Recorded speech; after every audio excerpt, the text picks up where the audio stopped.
But until I think it was 1967,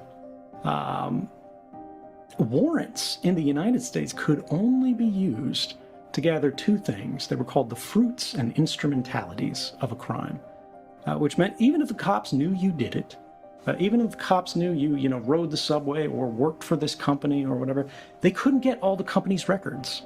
They couldn't, if they existed, get all the emails that you ever wrote.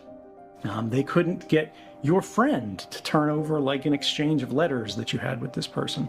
The fruits of the crime were the things that they gained from it, right? If they robbed the bank, the cops could get the sack of money.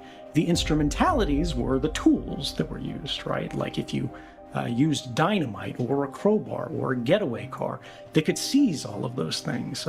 But the idea that the cops can get everything, the idea that the FBI can get all these records, all of these things, your whole history, is very much a new thing. And nobody talks about that today. We just presume it's normal. We presume it's okay.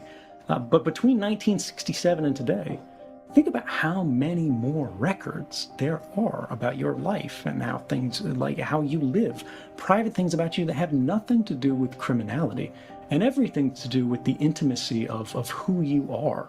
And the fact that all of that now today is exposed, and not just to, let's say you love the U.S. government. Let's say you are like throwing cookouts for your local police department, but every other government in the world too. And we really need to ask ourselves, how much information do the authorities of the day need to do their job? Right? How much do we want them to have? How much is proper and appropriately and necessary? And how much is too much?